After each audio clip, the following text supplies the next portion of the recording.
Good morning po sa inyong lahat at welcome po sa ating pong vlogging. Hallelujah. At patuloy po tayo sa pag-aaral po ng patungkol po sa we are born with a birthright. Lahat po tayo mga Kristiyano, lahat po tayo mayroong relationships kay Jesus Christ. Binigyan po tayo ng birthright ng Lord. So nakakalungkot po, just like yung tinuro po natin kahapon, narinig po natin na kung saan ito pong si Esau at si Jacob, magkapatid po yan at ang panganay po ay si Esau. Kaso binenta niya ang kanyang birthright kay Esau.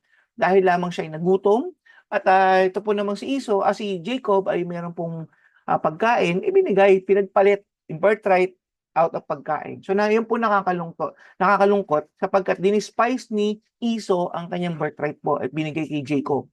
And hindi po nakita kasi ni Esau ang importance po ng birthright. At marami rin po mga Kristiyano ngayon na hindi nila naintindihan yung pagiging meron silang birthright po, meron silang karapatan bilang isang anak ng Diyos, di ba? So, ganyan din po nangyari dito, hindi niya nabigyan ng importance. So, dahil nga po sa pangangailangan, okay, kumapit sa patalintong si Esau dahil nga po gutom siya, humingi ng pagkain tong kay Jacob. So, ganyan din ang mga Kristiyano ngayon. Ang nakakalungkot po, kumakapit sa patalin, pinagpapalitan kanila pagiging Kristiyano, mananampalataya because of our need. Okay. So, ano po bang mangyayari? Ano po ba yung nawala kay Esau when he gave his birthright to Jacob? Number one, yung inheritance niya, yung double portion of inheritance ni Esau ay binigay po niya na pamigay niya. Okay. So, if we understand the biblical background about birthright, ito po ay very prized possession sa isang panganay na anak. He would be given an extra share of his father's property. Grabe, yan po yung nawala kay Esau. Yan din po minsan na nawawala sa ating mga Kristiyano, ang ating pong inheritance because of our sin. Because Esau committed sin regarding po pagbibigay niya ng birthright niya kay Jacob. So yun po yung kakulangan. So ganyan din po tayo, may kakulangan. Nangyayari po yan sa bawat isa sa atin. Nawawala po yung inheritance natin. Ano po yung nawawala? For the wages of sin is death. But the gift of God is eternal life. So anong nawawala sa atin pag tayo nagkasala? Nawawalan tayo ng karapatan sa kaharian ng Diyos. Nawawalan tayo ng inheritance. Ano yun? Good life. Yung sinasabi ng Panginoong Hesus dito. Co-heirs of Jesus Christ. Nawawala po yan because of the sin. Because the result of sin is death. Nawawala po yung ating buhay. Okay. Number two, ano pa yung nawala kay Esau? Promises. Blessing ni Lord. By giving up the birthright, Esau gave up the promises of God, gave to Abraham. Nako, kasi magka-lineage yan Abraham, Isaac, and Jacob. So, ang nangyari, dapat yan, Abraham, Isaac, and Esau. Since hindi nga binigyan ng importance ni Esau, yung birthright na inapunta kay Jacob.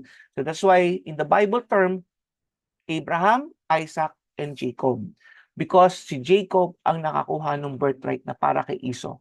Okay, so he was right in line to receive all the promises given and he messed it up.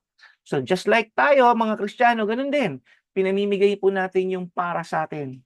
Kagaya ni Adan at ni Eva, pinamigay niya dun sa ahas yung dominion.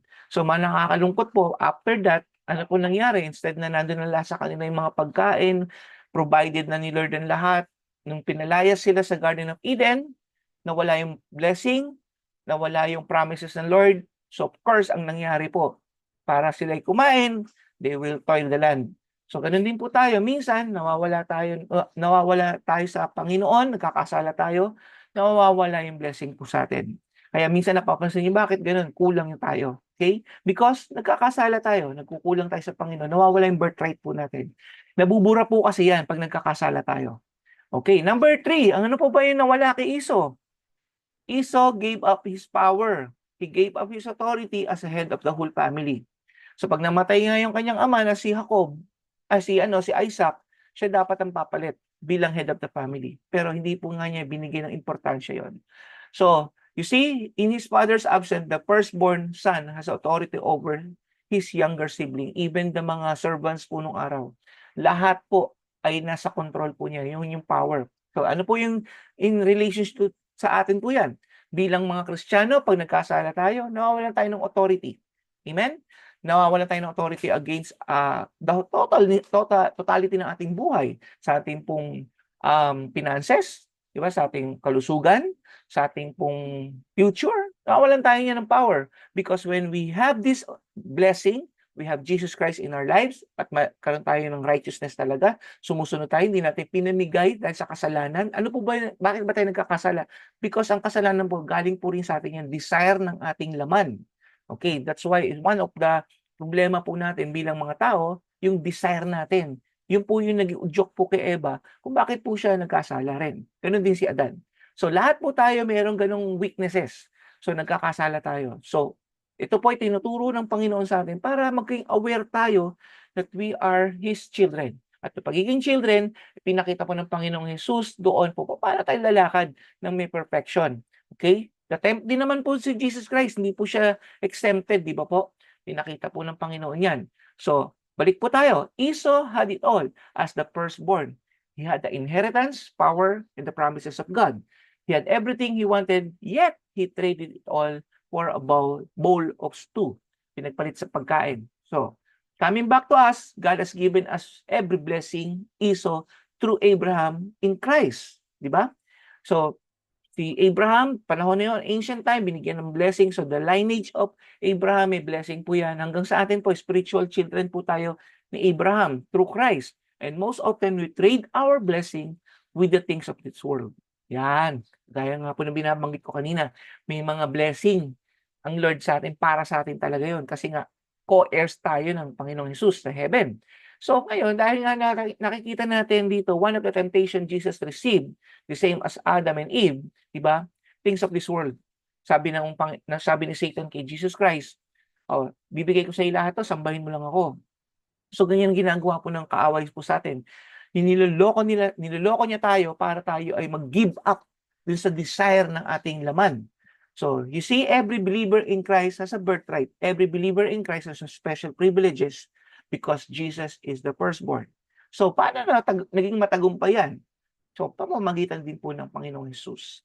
In Colossians 1:15, the Son is the image of the invisible God, the firstborn over all creation. Jesus passes on all those blessings to us. So, binigay ng Panginoong Jesus yun because He died on the cross.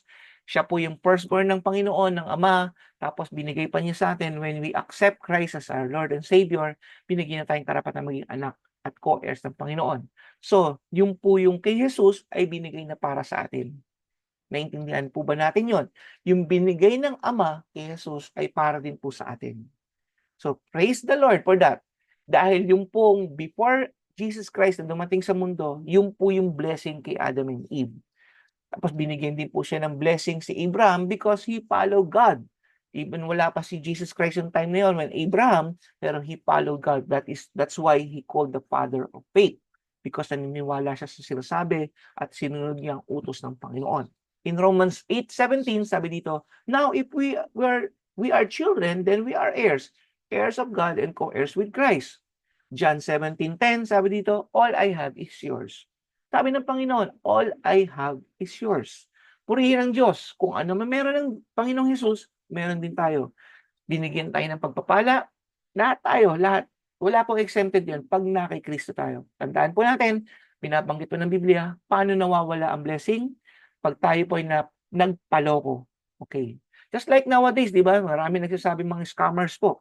Pag naloko ka, malaking pera mawawala sa'yo sa mga apps po natin sa cellphone, sa ating mga internet, di ba? Kasi naka-digital na lahat ang mga bangko natin, everything. Isang pindot lang, sa isang lokohan lang po, napaniwala nila tayo sa mga text messages nila o sa mga messages nila. So, isang pindot lang, ubos ang ating pinaghirapan. So, let's be careful. Ganyan po ang ginagawang taktika ng kaaway po sa atin. At this time, hindi lang mong pera mawawala sa atin. Kasi ginagamit ng kaaway po ang ating buhay. Ang buhay naman ang gusto niyang kunin sa atin. Yung blessing ng Lord para sa atin. Amen? So, isang pindot lang. Ano yung pindot na yun? Kaya yung nangyari kay Eva at kay Adan. Isang hawak, isang kain lang po ng ubas na pinagbabawal sa kanila. Ginawa po nila yun, nagkasala na. At the rest is history po, di ba? So, wag po natin hayaan yan. Don't sell your birthright like Esau did. Mga kasama at mga kapatid, wag na wag po ninyo. Don't trade away your privilege for momentary pleasure. Wag po natin, isipin natin lagi kung sino tayo kay Kristo bago tayo gumib in dun sa temptation na yun. Paano ba natin pag-aaralan to? Paano ba natin mapapagtagumpayan? Susunod po, bukas po, pagsubaybayan po ninyo ulit yung vlog natin para po makita natin paano ba nangyari kay Jesus. Naging matagumpay siya. Kasi hindi naging matagumpay si Iso eh. Amen? So mag-aaralan pa natin to bukas. Subaybayan po ninyo. Manalangin po tayo. Salamat po, O Diyos, sa inyo pong tinuturo sa amin that we are your children. And I pray, O God, makita po ng mga kapatiran, Panginoon, ito pong importance ng birthright. And I pray, wag pong ipagpalit, wag po nilang ibigay ang kanilang katayuan bilang mga anak mo, Panginoon, sa kaaway, O God, na naloloko, Panginoon, sa amin. Kaya salamat po, Panginoon, purihin at sambahin sa pangalan ng Panginoong Hesus. Hallelujah. So bukas po, patuloy po tayo sa pag-aaral po ng salita ng Diyos.